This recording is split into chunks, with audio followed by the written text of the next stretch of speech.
ನರಸಿಂಹ, ಇಲ್ಲಿ ನನ್ನ ಸರ್ವಿಸ್ ಕೊನೆಯ ದಿವಸವೇ ಇಂಥ ಒಂದು ಕರ್ತವ್ಯ ನಿರ್ವಹಿಸಬೇಕಾಗಿ ಬಂದಿರೋದು ನನಗೆ ತುಂಬಾ ಕಷ್ಟವಾಗಿದೆ. ಯಾರು ನಿಮ್ ಸೇವೆ ಕೊನೆ ದಿವಸ, ನನ್ನ ಬಾಳನ್ ಕೊನೆ ದಿವಸ ಆಗಿರೋಕೆ ನಾನು ಎಷ್ಟು ಹೆಮ್ಮೆ ಪಡ್ತೀನಿ ಗೊತ್ತಾ ಸಾರು? ತುಂಬಾ ಹೆಮ್ಮೆ ಪಡ್ತೀನಿ, ತುಂಬಾ ಹೆಮ್ಮೆ ಪಡ್ತೀನಿ ಸಾರು. ಬಾ.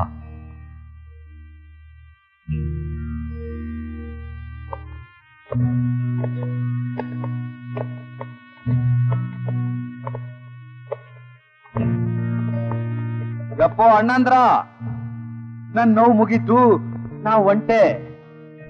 ನಿಮ್ ನೋವು ನುಂಗ್ಕೊಂಡು ಒಳ್ಳೆಯವ್ರಾಗಿ ನಡ್ಕೊಳ್ಳಿ. ನಿಮ್ಗ್ ಬೇಗ ಬಿಡುಗಡೆ ಆಯ್ತೈತೆ. ನಿಮ್ ಹೆಂಡತಿ ಮಕ್ಕಳು ತಾವ ನನ್ನಲಿತಾ ಬದ್ಕೊಳ್ರಪ್ಪ, ನನ್ನಲಿತಾ ಬದ್ಕೊಳ್ಳಿ.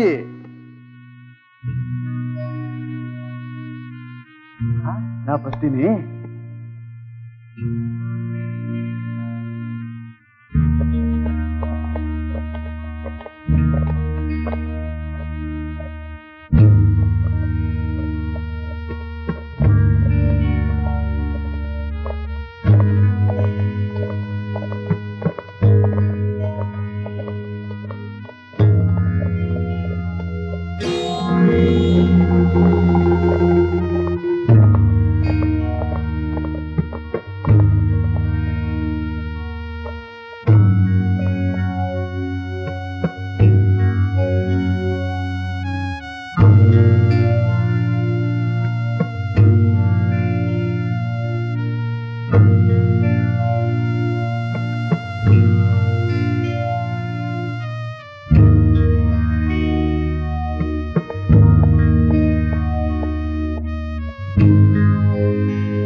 ಏನು ಯೋಚನೆ ಮಾಡಬೇಡಿ ಗಿರ್ಜವ್ವ, ಅಮ್ಮಮ್ಮ ಅಂದ್ರೆ ಇನ್ನೊಂದ್ 2 ಗಂಟೆಯಲ್ಲಿ ನಿನ್ನ ಮಗನಿಗೆ ಜ್ಞಾನ ಬರುತ್ತೆ.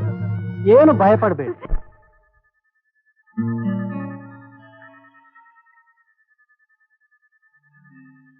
ಮಂಜಯ್ಯ,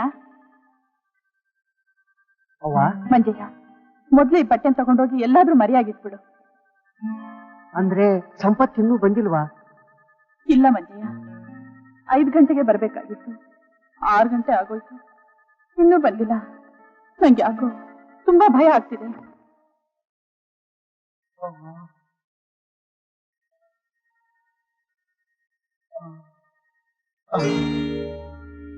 ನಾನ್ ನನ್ನ ಸ್ವಂತ ಜವಾಬ್ದಾರಿ ಮೇಲೆ ಈಗ ನಿನ್ ಮನೆ ಕಳಿಸ್ಕೊಡ್ತಾ ಇದ್ದೀನಿ. ನಾಳೆ ಬೆಳಿಗ್ಗೆ 5 ಗಂಟೆ ಒಳಗೆ ವಾಪಸ್ ಬಂದ್ಬಿಡು. ನನಗೆ ಗೇಟ್ ಬಿದ್ದೈತೆ, ಈಗ್ಲೇ ಹೋಗ್ಬೇಡ ಕಣಪ್ಪ. ಸುಧಾರ್ಸ್ಕೋ ಬಾವ. ಇಲ್ಲ ಕಣವ, ನನಗೆ ತಪ್ಪಾಗೋಯ್ತು. ನಾ ಇಷ್ಟೊತ್ತಿಗೆಲ್ಲ ಜೈಲಿನಲ್ಲಿ ಇರ್ಬೇಕಾಗಿತ್ತು. ಬರ್ತೀನಿ ಕಣವ, ಬರ್ತೀನಿ.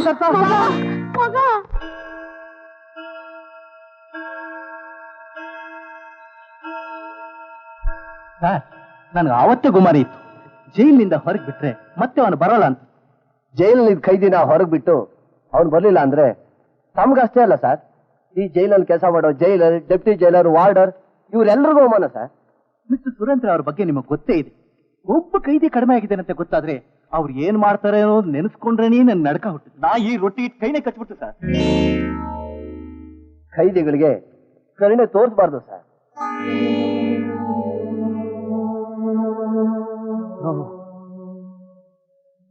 ನೋ ಮಿಸ್ಟರ್ ಶಿವಕುಮಾರ್, ಹಾಗೆಲ್ಲ ಮಾತಾಡಬಾರ್ದು. ಸಂಪತ್ತು ಬಂದ್ಬಿಡ್ತಾನೆ.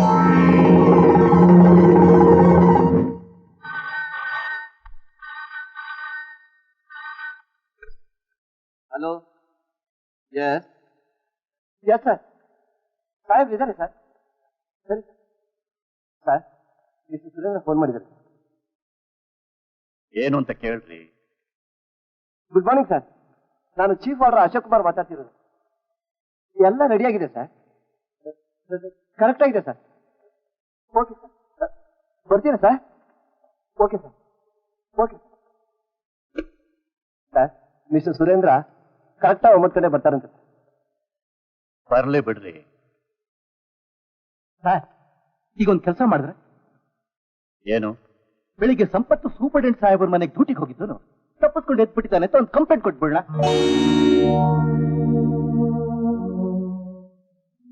ಅವನು ಬಿಟ್ಟಿದ್ದು ನಾನು. ಏನೇ ತಪ್ಪಾದ್ರೂ ಅದ್ ನನ್ನ ಹೊಣೆ. ನಿಮ್ಗೆಲ್ಲ ಏನ್ ತೊಂದರೆ ಆಗಿದೆ ಅಂತ ಹೀಗೆ ಮಾತಾಡ್ತಾ ಇದ್ದೀರಾ? ಸಂಪತ್ತು ಬಂದೆ ಬರ.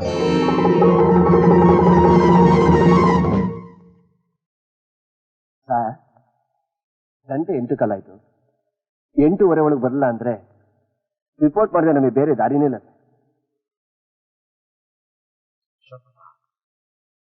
ಅವನ ತಾಯಿಗೇನಾದ್ರೂ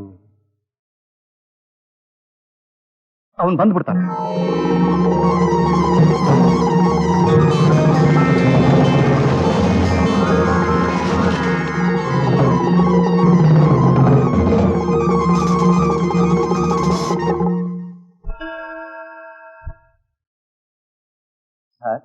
ಗಂಟೆ 8:30 ಆಯ್ತು. ರಿಪೋರ್ಟ್ ಮಾಡಿದ್ರೆ ಬೇರೆ ವಿಧಿನೇ ಇಲ್ಲ. ನೀವೇನೋ ರಿಪೋರ್ಟ್ ಮಾಡ್ತೀರಾ, ಒಂದ್ ಕಡೆ ಪೊಲೀಸರವನ್ನ ಹುಡ್ಕೊಂಡು ಹೋಗ್ತಾರೆ, ಇನ್ನೊಂದ್ ಕಡೆಯಿಂದ ಸಂಪತ್ ಜೈನೊಳಗೆ ಬಂದು ಗುಡ್ ಮಾರ್ನಿಂಗ್ ಸಾರ್ ಅಂತಾನೆ. ಅವಾಗ ಪೊಲೀಸ್ ಡಿಪಾರ್ಟ್ಮೆಂಟ್ ಮುಂದೆ ನಾವೆಲ್ಲರೂ ತಲೆ ತೆಗಿಸ್ಬೇಕಾಗುತ್ತೆ. ಏನೇ ಆದ್ರೂ ಇನ್ಮೇಲೆ ನಾವು ಸುಮ್ಮನೆ ಇರಕ್ಕಾಗೋದಿಲ್ಲ ಸರ್. ರಿಪೋರ್ಟ್ ಮಾಡ್ಲೇಬೇಕು. Yes sir. All right.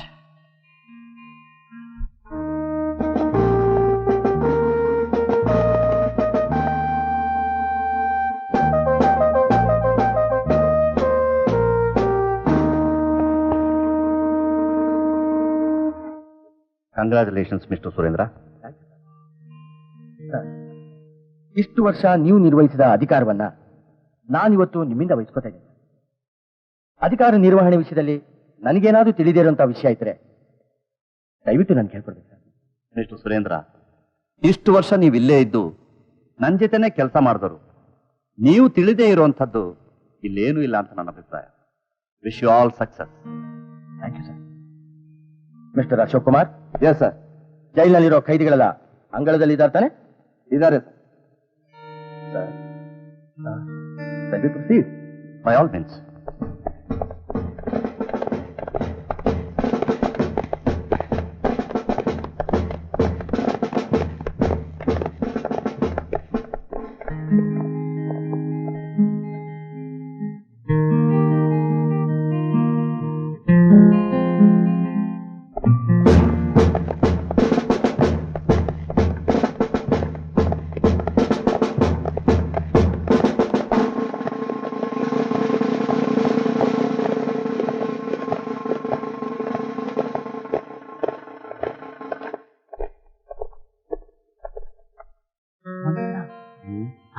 ರಾತ್ರಿಯಿಂದ ಪತ್ತನೇ ಇಲ್ಲ.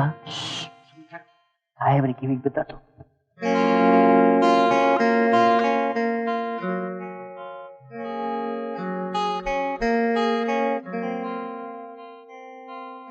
ಮಿಸ್ಟರ್ ಅಶೋಕ್ ಕುಮಾರ್, ಎಲ್ಲಾ ಖೈದಿಗಳು ಇಲ್ಲೇ ಇದ್ದಾರೆ ತಾನೆ? ಇಲ್ಲ ಸರ್, 10 ಜನ ಮರ್ಡರ್ ಕೇಸ್ನವ್ರು ಮಾತ್ರ ಸಿಂಗಲ್ ಸೆಲ್ಲಲ್ಲಿ ಇದ್ದಾರೆ. ಸಂಪತ್ತು ಅನ್ನೋ ಖೈದಿ ಇಲ್ಲೆಲ್ಲೂ ಕಾಣಿಸ್ತಾ ಇಲ್ಲ. ಅವನಿನ್ ಸೆಲ್ಲಲ್ಲೇ ಇದ್ದಾನ ಅಥವಾ ಬಿಡುಗಡೆ ಆಗಿದ್ದಾನ? ಯಾಕೆ ಸುಮ್ಮನೆ ಇದ್ದೀರಾ ಹೇಳಿ. ಸಂಪತ್ತುನ ನಾನೇ ನನ್ನ ಸ್ವಂತ ಜವಾಬ್ದಾರಿ ಮೇಲೆ ಜೈಲಿಂದ ಹೊರಗಡೆ ಕಳ್ಸಿಕೊಟ್ಟಿದ್ದೀನಿ. ಅವನು ಇನ್ನೇನು ಬಂದ್ಬಿಡ್ತಾನೆ. ಒಬ್ಬ ಖೈದಿ ಇಲ್ಲಿಲ್ಲ ಅಂದ್ಮೇಲೆ ನಾನು ಹೇಗೆ ಸರ್ ಚಾರ್ಜ್ ವಹಿಸ್ಕೊಳ್ಳೋದು? ನಮ್ಮ ಫಾರ್ಮಾಲಿಟೀಸ್ ಎಲ್ಲ ಮುಗಿಯೋಷ್ಟರಲ್ಲಿ ಅವನು ಬಂದ್ಬಿಡ್ತಾನೆ. That's all right sir. ಏನೇ ಆದ್ರೂ ನನಗೆ ರೂಲ್ಸ್ ಅಂಡ್ ರೆಗ್ಯುಲೇಷನ್ಸ್ ಬಹಳ ಮುಖ್ಯ sir. Mister Surendra, rules regulations ಮೀರಿ ನಾನ್ ನಡ್ಕೊಂಡಿಲ್ಲ. ಕಾನೂನು ಪ್ರಕಾರ ನಿನ್ನೆನೆ ಮೇಲಧಿಕಾರಿಗಳಿಗೆ ನಾನು ಈ ವಿಷಯ ಪೋಸ್ಟ್ ಮೂಲಕ ತಿಳಿಸಿದ್ದೀನಿ. ನೋಡಿ ಅದರ ಕಾರಣ. ಸರ್, ಈ ಪತ್ರಕ್ಕಿಂತ ಇದಕ್ಕೆ ಏನು ಉತ್ತರ ಬಂತು ಅನ್ನೋದು ಮುಖ್ಯ ಸರ್. ಮೇಲಧಿಕಾರಿಗಳಿಂದ ಇದಕ್ಕೆ ಒಪ್ಪಿಗೆ ಪತ್ರ ಬರಬೇಕು, ಇಲ್ಲ ಆ ಖೈದಿ ಇಲ್ಲಿರಬೇಕು. ಎರಡರಲ್ಲಿ ಯಾವುದೊಂದು ಇಲ್ಲ ಅಂದ್ರೆ ನಾನು ಚಾರ್ಜ್ ವಹಿಸ್ಕೊಳ್ಳಕ್ಕೆ ಸಾಧ್ಯ ಇಲ್ಲ.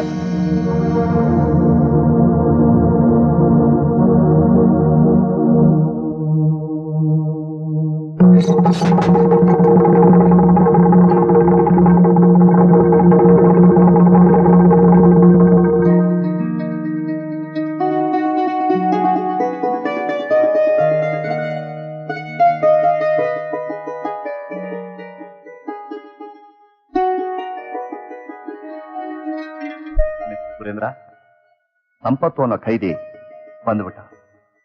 ಇನ್ ನೀವು ಚಾರ್ಜ್ ತಗೊಳಕ್ಕೆ ಅಡ್ಡಿಯೇನಿಲ್ವಲ್ಲ? No sir, I am ready.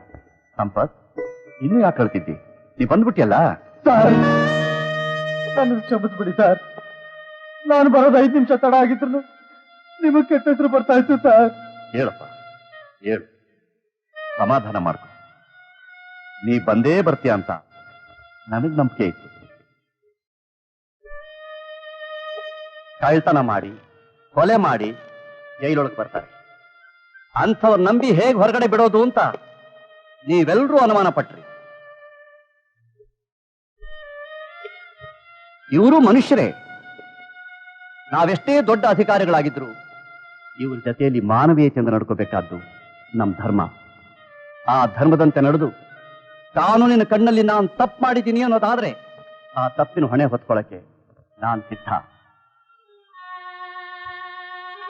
Mister superintendent, to err is human, to forgive is divine.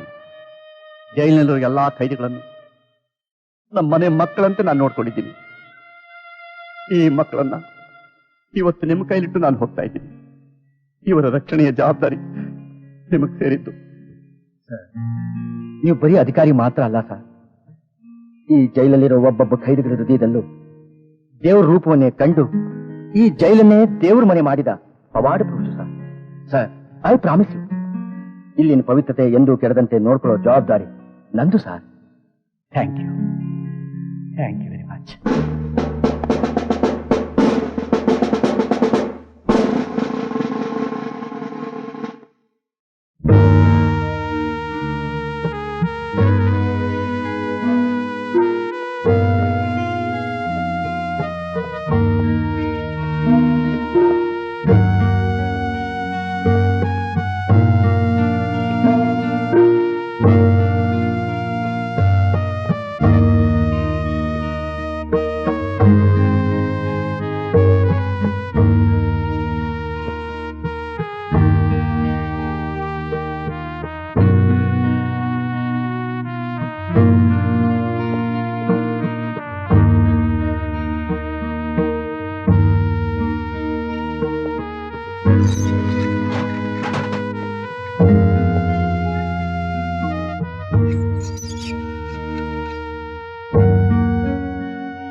ಐನಾಕು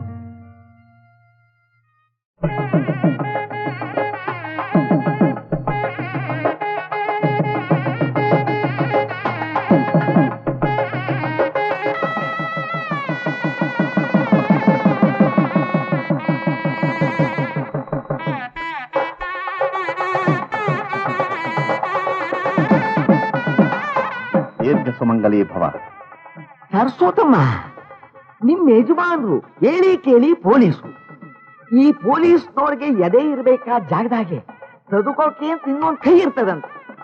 ಅಂತದ್ರಲ್ಲಿ ಇವರು ದೇವರಾದ್ದಂಗೆ, ಇವರಿದ್ದ ಜೈಲು ದೇವರ ಮನೆ ಆದ್ದಂಗೆ. ಕಪನಿಪತಿಯವರೇ, 5 ವರ್ಷದಿಂದ ನಮ್ ನೆಲದಲ್ಲಿ ಒಳ್ಳೆ ಫಸಲು ಬರ್ತಾ ಇದ್ರು. ನಾವು ತಿನ್ನೋಕೆ 1 ಕಾಳು ಅಕ್ಕಿನೂ ನೀವು ನಮಗ್ ಕೊಡ್ಲಿಲ್ಲ. ಅಂಥ ಎದೆ ನಮ್ಮ ಯಜಮಾನ್ರಿಗಿಲ್ಲ. ಕಡೇ ಗಳಿಗೆಲಿ ನೀವು ಬದುಕಿದ್ರಿ.